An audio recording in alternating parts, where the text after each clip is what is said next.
हमारे मेहमान मोहतरम जनाब मुफ्ती नजीब साहब दामत बरकातुहुम तशरीफ़ रखते हैं। इंशाअल्लाह उनका खिताब होना है, उसके बाद नातिया मशारा होना है।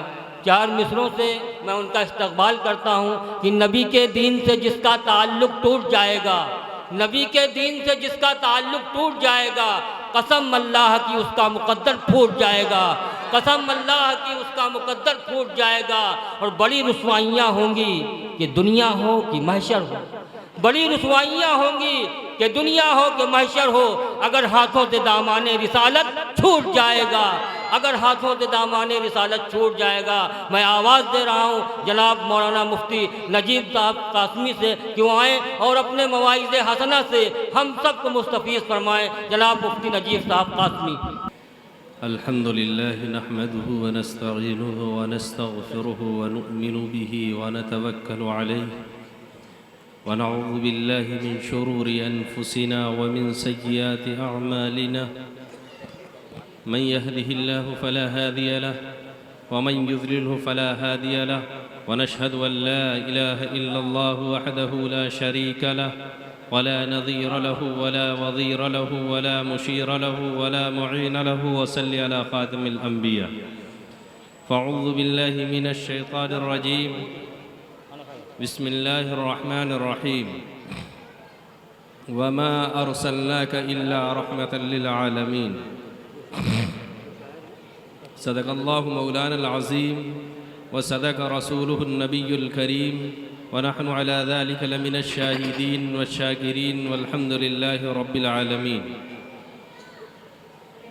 हुजूर आए तो सर आफरीनश पा गई दुनिया, हुजूर आए तो सर आफरीनश पा गई दुनिया, अंधेरों से निकल कर रोशनी में आ गई दुनिया। बुझे चेहरों का जंग उतरा, सते चेहरों पे नूर आया, हुजूर आए तो इंसानों को जीने का शऊर आया। मेरे मोहतरम बुज़ुर्गों और अजीज़ साथियों, अल्लाह रब्बुल इज़्ज़त का बेइंतहा करम और उसका एहसान है कि उसने हम सब को ईमान जैसी अज़ीम दौलत अता फ़रमाई है और अपने आखिरी नबी आक़ा मदनी सल्लल्लाहु अलैहि वसल्लम की उम्मत के अंदर पैदा फ़रमाया है। मेरे दोस्तों और बुज़ुर्गों, वो रहमतुल लिल आलमीन जिसके बारे में कुरान पाक के अंदर अल्लाह रब्बुल इज़्ज़त ने इरशाद फरमाया कि हमने आपको जहानों के लिए रहमत बनाकर भेजा है। दुनिया के अंदर जितने भी जहान हैं, हर एक के लिए हुजूर अकरम सल्लल्लाहु अलैहि वसल्लम रहमत बन कर के आए हैं।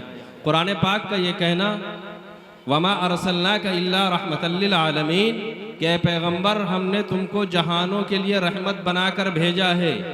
रहमतुल मुस्लिमीन नहीं कहा है कि सिर्फ मुसलमानों के लिए रहमत बनाकर भेज रहे हैं, सिर्फ इंसानों के लिए रहमत बनाकर भेज रहे हैं, बल्कि रब्बुल आलमीन ने फरमाया कि हमने तुमको जहानों के लिए रहमत बनाकर भेजा है। दुनिया के अंदर किसी भी मज़हब से ताल्लुक़ रखने वाला हो, हिंदू हो या मुसलमान हो, सिख हो या ईसाई हो, किसी धर्म से ताल्लुक़ रखने वाला हो, हमने उसके लिए भी आपको रहमत बनाकर भेजा है। चाहे वो जानवर हो या इंसान हो, चरिंद हो या परिंद हो या जिन्नात हो, जितनी भी मखलूक़ात इस दुनिया के अंदर हमने पैदा की है, उन सब के लिए आपको रहमत बना करके भेजा है। सुभान अल्लाह, सुभान अल्लाह। ये रबीउल अव्वल का महीना चल रहा है। इसी मुबारक महीने के अंदर हुजूर अकरम सल्लल्लाहु अलैहि वसल्लम इस दुनिया के अंदर तशरीफ़ लाए। आपको मालूम, जब हुजूर अकरम सल्लल्लाहु अलैहि वसल्लम इस दुनिया के अंदर तशरीफ़ नहीं लाए थे, उस वक्त इस दुनिया के क्या हालात थे, कैसे लोग थे। इंसान होकर जानवर बने हुए थे, देखने के एतबार से वो इंसान नज़र आते थे, लेकिन जो जानवरों की हरकतें हुआ करती थी उससे कम हरकतें, उस तरह की हरकतें करते ये इंसान, ताकि देखने वाला जानवर भी शर्मा जाए, ऐसी ऐसी हरकतें इंसान किया करता था। लेकिन जब रहमतुल लिल आलमीन सल्लल्लाहु अलैहि वसल्लम इस दुनिया के अंदर तशरीफ़ लाए हैं, तो आपने उस माहौल को बदला है जो माहौल उस वक्त बना हुआ था। आपको मालूम होगा कि अरब के अंदर 2 बिलाग थे। एक जगह पर औरत बच्ची होती तो फ़ौरन उसको ज़िंदा दफन कर दिया जाता। उसको ज़िंदा रहने का हक़ नहीं था, वो ज़िंदा नहीं रह सकती थी, वो बड़ी नहीं हो सकती थी। लोगों का तसव्वुर ये था वहाँ कि अगर बच्ची बड़ी होगी, बड़ी होने के बाद शादी की ज़रूरत आएगी, हम शादी करेंगे, कहीं से रिश्ता आएगा और शादी जब करेंगे दामाद हमारे घर आएगा तो हमारी नाक कट जाएगी। ये उनका तसव्वुर था, ये सोच थी उनकी कि दामाद हमारे घर ना आने पाए वरना हमारी नाक कट जाएगी। इसलिए वो जब बच्ची पैदा होती उसको जिंदा दफन करा देते थे। और दूसरी तरफ ये था कि जो औरतें होती, नौजवान बच्चियां होती, उनको बना संवार करके मार्केट के अंदर खड़ा किया जाता। लोग आते और देखते और पसंद करते, ले जाते, उससे अपनी नफसानी ख्वाहिशात पूरी करते। इस तरह का माहौल था। और मामूली सी बात पर अगर लड़ाई हो जाए तो बरसहा बरस चला करती। बाप अपने बेटों को वसीयत करके जाता कि बेटा मैं जा रहा हूँ, तुम्हारे चचा को या तुम्हारे भाई को फलां ने कत्ल किया था, तुमको इसका बदला लेना है। वो चले जाते, बेटे उसकी फिक्र करते रहते, यहाँ तक कि वो भी चले जाते, वो अपने अगलों को वसीयत करके जाते। इस तरह से वो लड़ाइयाँ सालहा साल चला करती। मामूली सी बात पे लड़ाई हो जाती। बकरी मेरे खेत में क्यों गई, बकरी मेरे खेत में गई, बस इस पर लड़ाई शुरू हुई, इस पे कत्ल हो जा रहे। मामूली मामूली सी बातों पर कत्ल हो जाया करते। इस तरह की लड़ाइयाँ होती थी। लेकिन हुजूर अकरम सल्लल्लाहु अलैहि वसल्लम को अल्लाह रब्बुल इज़्ज़त ने इस जहान के अंदर जब रहमतुल लिल आलमीन बना करके भेजा है, उस रहमतुल लिल आलमीन ने एक माहौल बनाया है, लोगों को दावत दी है, लोगों को समझाया है, लोगों को राह रास्त पर लाने की कोशिश की है कि अल्लाह एक है, वही सब कुछ करने वाला है, वही सब कुछ बनाने वाला है, वो रब्बुल आलमीन है। उसने आपको पैदा किया है, आप उसके कहना मानो, उसकी बात मानो, उसके कुरान के अंदर जो चीजें कही हैं उनको मानो, उस पर अमल करो। जब उन्होंने ये कहा है, लोग नाराज हुए हैं, आका मदनी सल्लल्लाहु अलैहि वसल्लम के ऊपर टूट पड़े हैं, आपको सताया है, आपको बेतहाशा मारा है। एक मौका है, आका मदनी सल्लल्लाहु अलैहि वसल्लम हरम के अंदर मौजूद हैं, आपको हरम में मारा जा रहा है, आप हरम के अंदर मौजूद थे, कुफ्फार और मुशरिकीन भी मौजूद थे। हुजूर ने वहां पर समझाना शुरू किया, दीन की तबलीग शुरू की, आपने लोगों को बताना शुरू किया कि अल्लाह की इबादत करो, मालिक एक है, वही पालने वाला है, वही जिंदगी देने वाला है, उसकी इबादत और बंदगी किया करो, उसका कहना मानो। जब ये बात कही है, लोगों को पसंद ना आया, हुजूर अकरम सल्लल्लाहु अलैहि वसल्लम को मारना शुरू किया। जब मारने लगे, किसी ने जाके हजरत सिद्दीक अकबर को इत्तला की कि तुम्हारे दोस्त को लोग मार रहे हैं। सिद्दीक अकबर दौड़े हुए आते हैं। सिद्दीक अकबर कहते हैं, क्यों तुम इन्हें इसलिए मार रहे हो, ये एक रब की इबादत की दावत दे रहे हैं, ये कहते हैं वो रब सब कुछ करने वाला है, तुम उसका कहना मानो, उसकी इबादत करो, उसकी बात को मानो, इस बात पर तुम्हें इन्हें सता रहे हो। जब ये बात कही है तो सिद्दीक अकबर के ऊपर वो लोग टूट पड़े हैं, हुजूर को छोड़ दिया है और सिद्दीक अकबर को इतना मारा कि सिद्दीक अकबर बेहोश हो गए। मारने वाले ये समझ रहे थे कि सिद्दीक अकबर का काम खत्म हो गया, ये तो अब चले जाएंगे इस दुनिया से, सिर्फ सांसें चल रही हैं चंद मिनट के लिए। लेकिन कुछ लोगों ने देखा, सिद्दीक अकबर को उठाया और घर लेके गए, घर पर लेटे हुए हैं, बेहोश हैं। और जब होश आया है, माँ दूध लिए खड़ी है, बाप कुछ दवाइयाँ लेके आए हैं कि बेटा ये दवाइयाँ खा लो, तुम्हें अब होश आया है, तुम्हारे चोट ज्यादा लगी हुई है, ये दवा खा लो। सिद्दीक अकबर क्या कहते हैं, हुजूर से उन्हें सच्ची मोहब्बत थी, उन्हें हुजूर से सच्चा इश्क था। सिद्दीक अकबर कहते हैं, नहीं मैं दवा नहीं खाऊंगा, कोई चीज उस वक्त का खा पी नहीं सकता हूँ जब तक अपने नबी सल्लल्लाहु अलैहि वसल्लम को अपनी आंखों से देख न लूं, वो किस हाल में है, मुझे ले चलो इसी तरह से। सिद्दीक अकबर गए हैं, मालूम कराया है कि हुजूर इस वक्त कहाँ हैं, जहाँ हुजूर मौजूद थे सिद्दीक अकबर को वहीं ले जाया गया है। हुजूर को देखा है, खुश हो गए हैं। हुजूर से पूछा, आका आप कैसे हैं? हुजूर ने फरमाया, हम तो ठीक हैं, आप बताओ तुम्हारी खैरियत कैसी है? अब सिद्दीक अकबर कहते हैं, अल्लाह के रसूल मुझे तकलीफ तो बहुत थी, होश आया है, मैं आपके पास हाजिर हो गया हूँ, आपको देख करके मेरी सारी तकलीफ़ें दूर हो गई हैं, सारी चोटों की तकलीफ़ें दूर हो गई हैं, अब आप सलामत हैं तो हम भी सलामत हैं। इस तरह से वो हुजूर को देख कर खुश हो रहे हैं, अपनी तकलीफ की परवाह नहीं है, हुजूर से सच्ची मोहब्बत करने वाले हैं। लेकिन आज हम मुसलमान नहीं, अपने आप को ईमान वाला कहते हैं, अपने आप को ये कहते हैं कि हमें हुजूर से मोहब्बत है, हमें हुजूर से इश्क है, हमें सहाबा इकराम से मोहब्बत है, हमें सहाबा इकराम से मोहब्बत है, हमें हुजूर के ख़ानदान से मोहब्बत है, हमें अहले बैत से मोहब्बत है। लेकिन हकीकत ये बताओ, क्या हमें हुजूर के ख़ानदान से और हुजूर से और सहाबा इकराम से मोहब्बत है? सिर्फ ज़ुबान से हम कहते रहते हैं कि हमें हुजूर से मोहब्बत है, हमें सहाबा से मोहब्बत है। हम नाज़ें और नज़में पढ़ लें, हम नारे लगा लें, तो हम समझ लेते हैं कि हमसे ज़्यादा कोई हुजूर से मोहब्बत करने वाला नहीं है।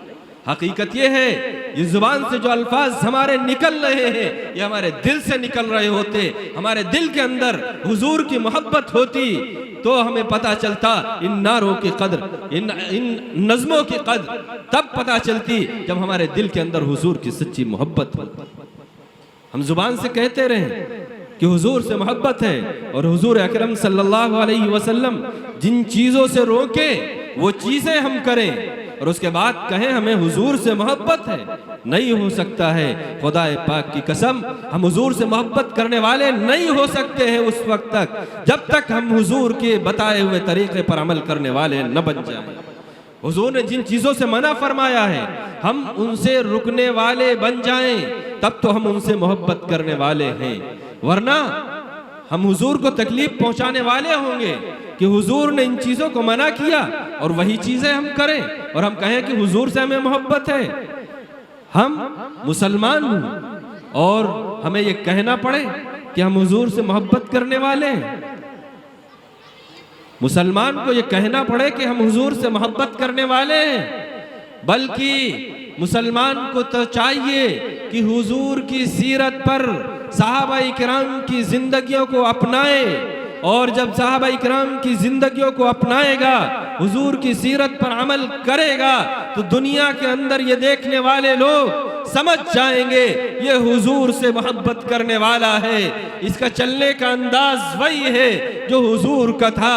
इसके चेहरे पर दाढ़ी है, ये कभी झूठ नहीं बोलता है, ये कभी गालियां नहीं देता है, किसी को बुरा भला नहीं कहता है, किसी की गीबत नहीं करता है, ये चुगलियां नहीं खाता है, ये किसी की बुराई नहीं करता है। जब ये सारी चीजें लोग देखेंगे कि ईमानदार है, अमानतदार है, सच्चा है, ये चोरी नहीं करता है, धोखा नहीं देता है, मक्कारी नहीं करता है, दगाबाजी नहीं करता है, ये सारी चीजें जब तुम्हारे अंदर मौजूद होंगी तो देखने वाला ये देखेगा कि वाकई ये सच्चा मुसलमान है, ये सच्चा ईमान वाला है, ये सच्चा आशिक रसूल है, ये हुजूर से मोहब्बत करने वाला है। हुजूर की मोहब्बत करने वाला हुजूर के नक्शे कदम पर चलने वाला हो।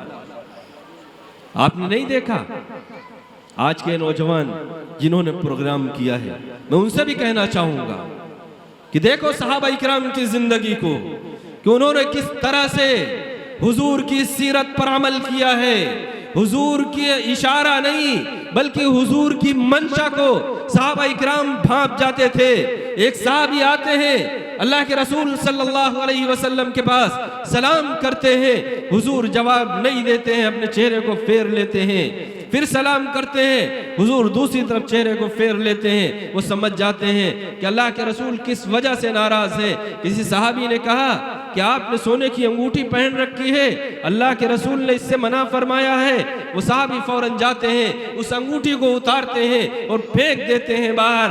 किसी ने कहा इसको उठा लो, घर ले जाना, अपनी बीवी को दे देना, अपनी बेटी को दे देना, उनके लिए हलाल है, वो पहन सकती हैं, लेकिन तुम्हारे लिए, मर्दों के लिए सोना पहनना हराम है, इसलिए आप इसे न पहनो। वो साहबी कहते नहीं, जिसको देख करके मेरे नबी नाराज हुए हो, उनका चेहरा फिर गया हो, वो मुझसे नाराज हुए हो, हम उस अंगूठी को अब उठा नहीं सकते हैं, कोई ले जाए। ये मोहब्बत करने वाले हैं। हमें भी उसी तरह से मोहब्बत करना चाहिए जिस तरह से हुजूर अकरम सल्लल्लाहु अलैहि वसल्लम से सहाबा इकराम ने मोहब्बत करके दिखाई है।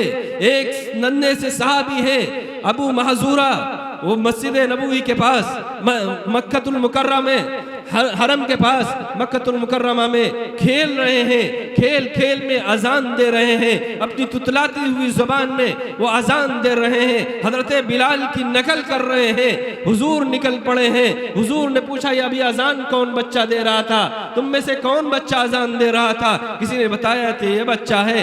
हुजूर के सामने लाया गया। हुजूर ने कहा, बेटा इधर आओ, भागो नहीं, मेरे करीब आओ। हुजूर ने करीब करने के बाद उनसे कहा कि तुम फिर वही अल्फाज दोहराओ जो इससे पहले कह रहे थे। हुजूर ने उनके सर पे हाथ रखा, उस बच्चे के सर पे हाथ रखा और हाथ रखने के बाद फिर कहा कि बेटा बहुत अच्छे अल्फाज तुम कह रहे थे, वही अल्फाज दोहराओ। उन्होंने वही अल्फाज दोहरा के वो अजान सुनाई। हुजूर ने उसकी तारीफ की है। उसके बाद वो थे छोटे, लेकिन ईमान के अंदर उस वक्त दाखिल नहीं हुए थे, वो मुसलमान नहीं थे, वो यहूदी थे। लेकिन उसके बाद वो इस ईमान के अंदर दाखिल हुए हैं और ईमान के अंदर दाखिल होने के बाद हुजूर ने सर पे हाथ रख दिया था।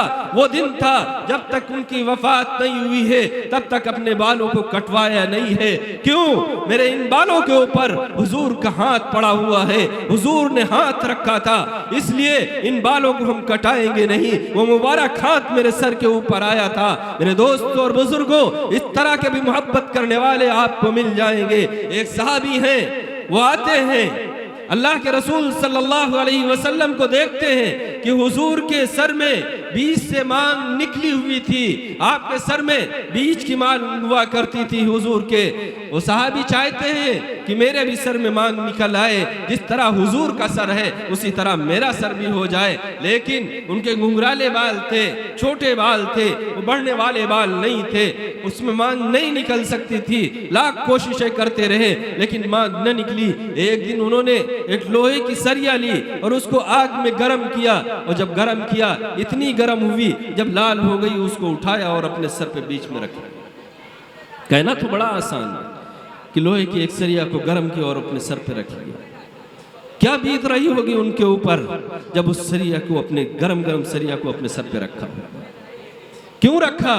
हुजूर की मोहब्बत में, कि हुजूर जैसा हमारा सर हो जाए, इसलिए रखा था ताकि हुजूर के सर में मांग निकली हुई उसी तरह से हमारे सर भी हो जाए।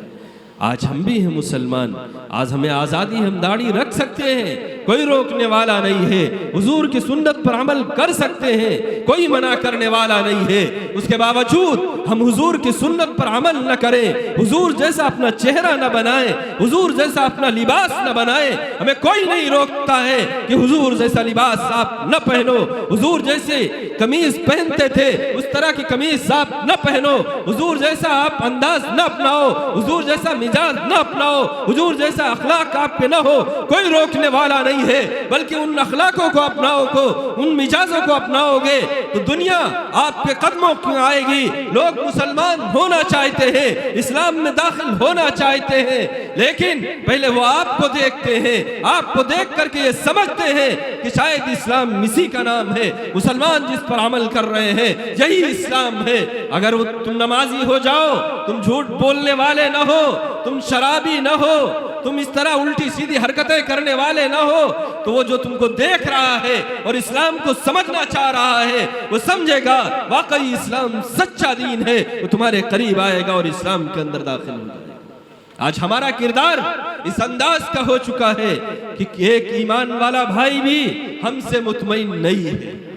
एक दौर हुआ करता था कि गैर ईमान वाले, किसी इलाके में अगर किसी ईमान वाले का एक घर होता वो भी महफूज हुआ करता था। गैर ईमान वाले अपनी बहू और बेटियों को जब कहीं सफर में बाहर जा रहे होते तो ला करके मुसलमान के घर पे छोड़ के चले जाते कि इसके घर में मेरी बहू और बेटी हिफाजत के साथ रहेगी।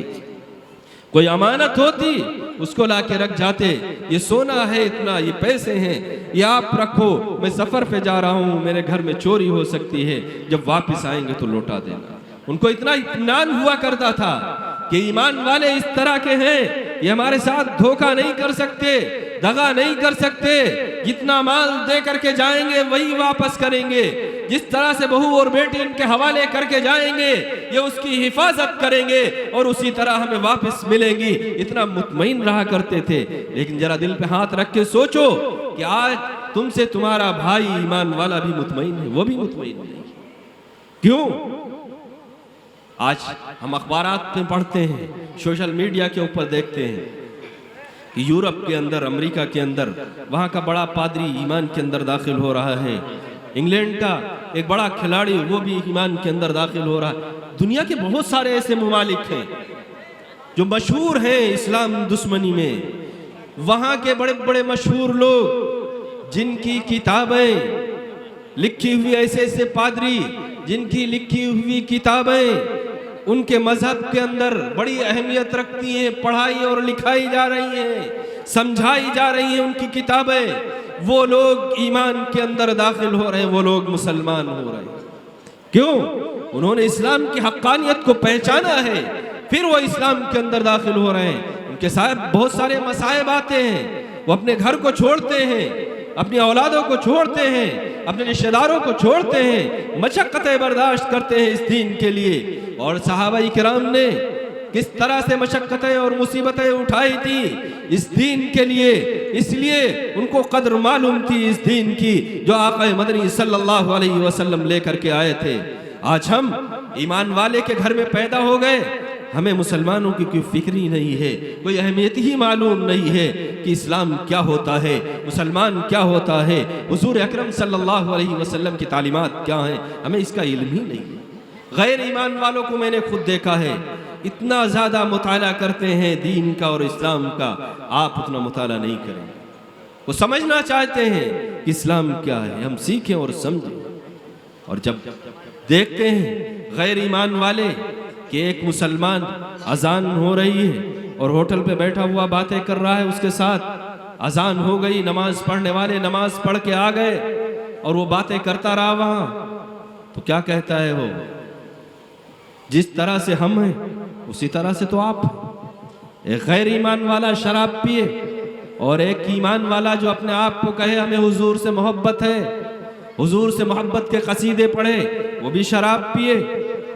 क्या कहेगा गैर ईमान वाला कि तुम अपने आप को मुसलमान कहते हो और आखिरी नबी मोहम्मद रसूलुल्लाह सल्लल्लाहु अलैहि वसल्लम का उम्मती कहते हो, और कहते हो जो आखिरी नबी इस दुनिया में आए हैं वो अमन और शांति लेकर आए हैं, तुम अमन और शांति वाले हो, तुम रहमतुल लिल आलमीन के नक्शे कदम पर चलने वाले हो।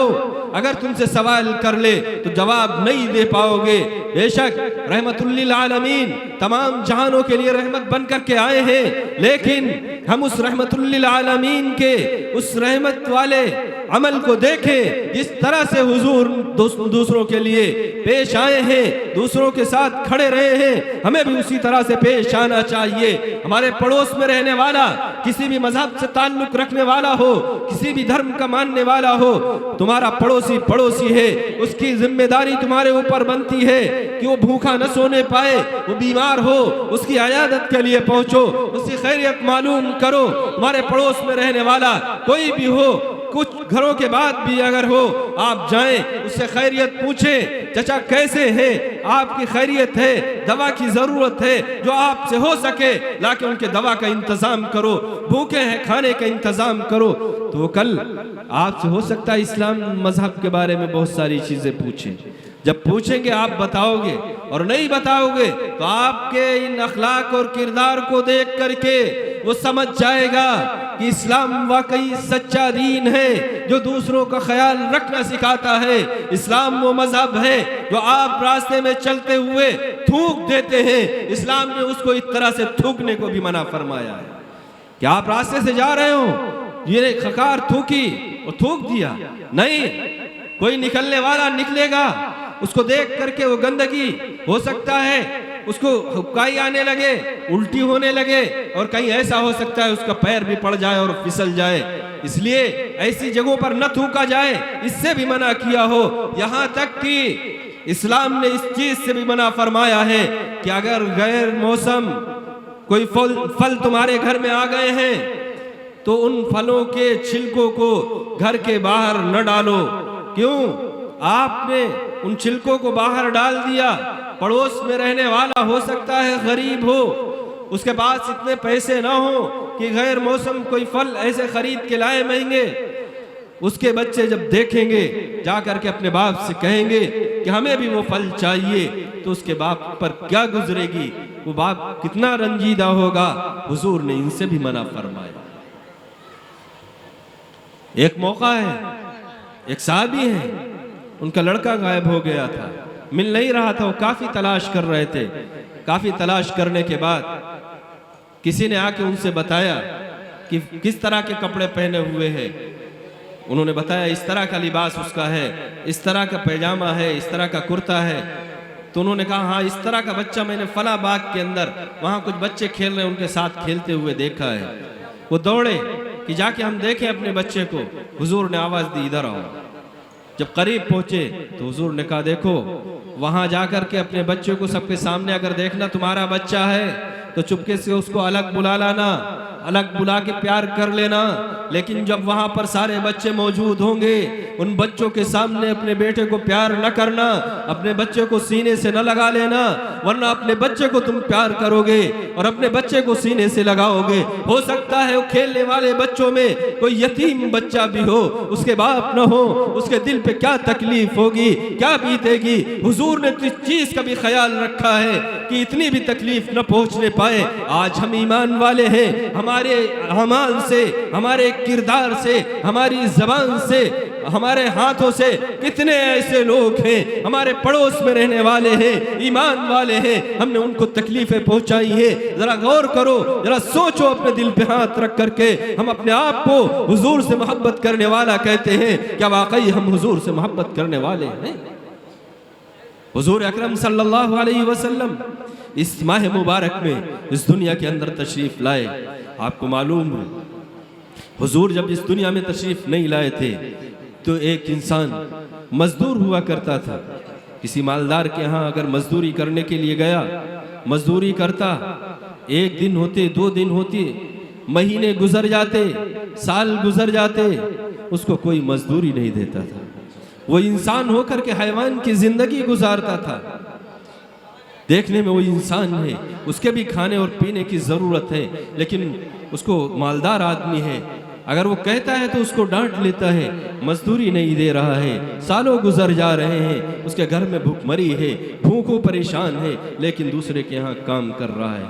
कोई कायदा और कानून नहीं था, कोई ज़ाब्ता नहीं था, कोई अखलाक का कुल्लिया नहीं था, उसको किस ज़ाब्ते से मजदूरी दी जाए।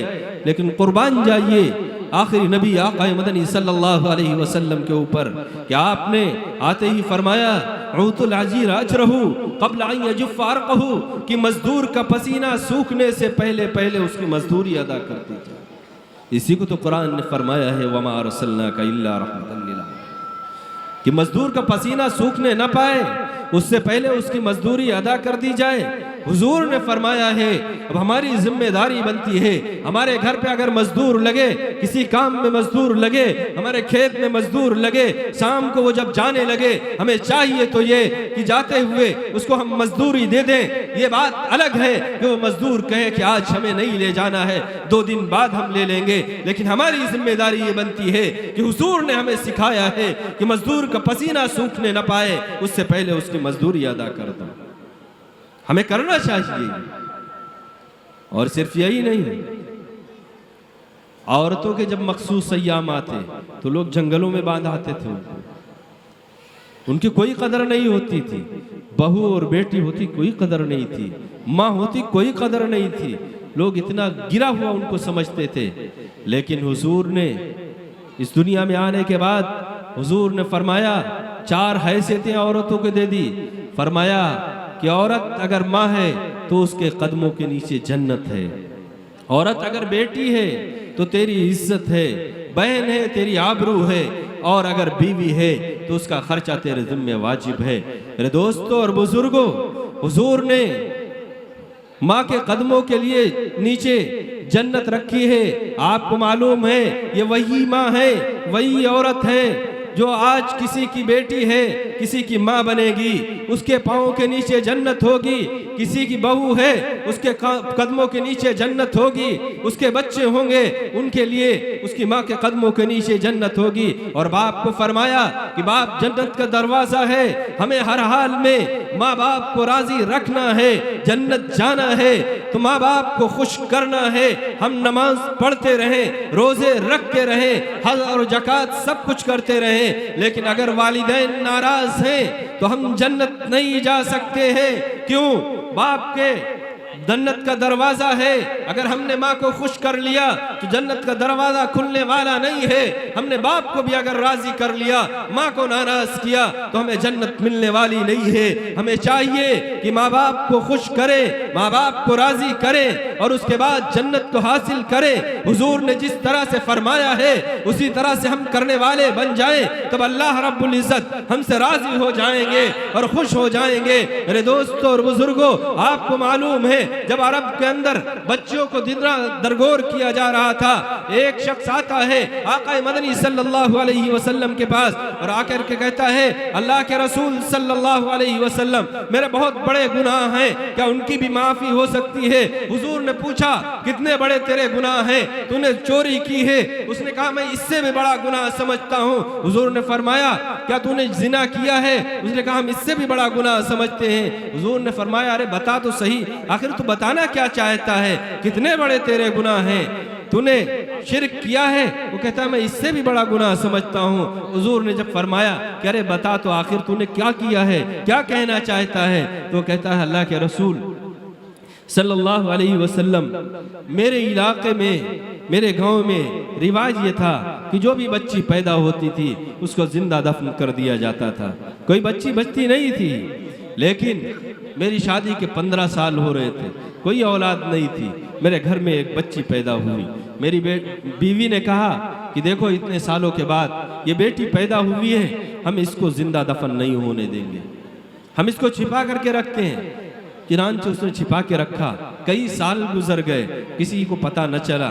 एक दिन इत्तेफाक से मैं काम करके घर वापस आ रहा था, रास्ते में चौराहे के ऊपर अबू जहल ने मुझे रोक करके मेरा गिरबान पकड़ लिया और उसने कहा कि मुझे मालूम हुआ है कि तूने अपने घर पे एक बच्ची को जिंदा बचा रखा है।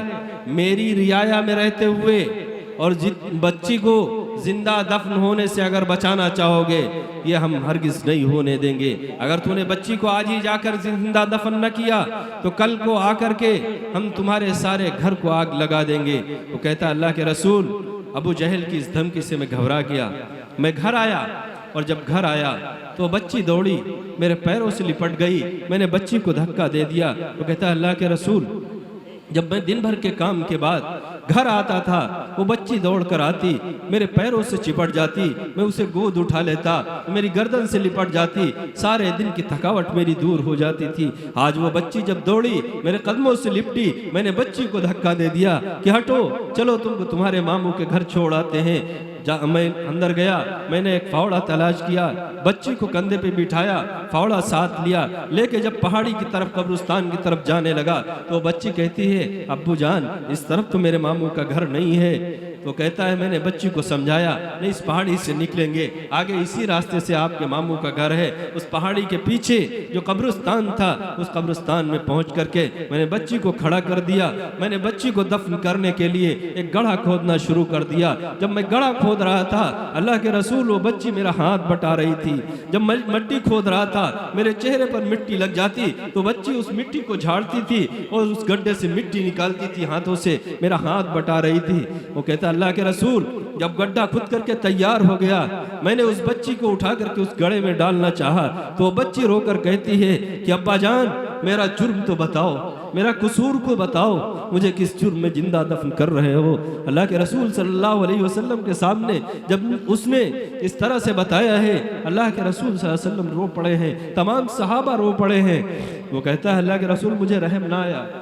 मैंने बच्ची को उठा करके उस गड्ढे के अंदर डाल दिया और उसके ऊपर जब मिट्टी डालने लगा तो बच्ची फिर रोकर कहती कि अब्बा जान, आखिरी बार कह रही हूँ कि मुझे छोड़ दो, मैं चली जाऊंगी, जंगलों के अंदर फिर के वक्त गुजार दूंगी, कभी तुम्हें अपना चेहरा नहीं दिखाऊंगी, कभी घर नहीं आऊंगी। अगर तुम्हें इसी तरह मुझे नफरत हो गई थी तो कम अज कम मुझे घर के ऊपर बता देते, मैं अपनी अम्मा जान को आखिरी सलाम तो करके आ जाता। दोस्तों, जब ये बात कही है, रसूलुल्लाह सल्लल्लाहु अलैहि वसल्लम चीख पड़े हैं, तमाम सहाबा रो पड़े हैं और सहाबा की चीखें निकल गई हैं। वो कहता है, अल्लाह के रसूल, मुझे रहम ना आया, मैंने बच्ची को इसी तरह से दफन कर दिया और मैंने उसकी कब्र बना दी। आज 40 दिन गुजर गए हैं, मैं वापस आया हूँ, उस दिन से मुझे आज तक नींद नहीं आई है। रोजाना सोने के लिए लेटता हूँ, ख्वाब में वो बच्ची मुझे आकर कहती है, अब्बा जान कल मैदान हश्र होगा, अल्लाह रब्बुल इज्जत का सामना होगा और मोहम्मदुर रसूलुल्लाह सल्लल्लाहु अलैहि वसल्लम मौजूद होंगे, आपका गरेबान होगा और हमारा हाथ होगा।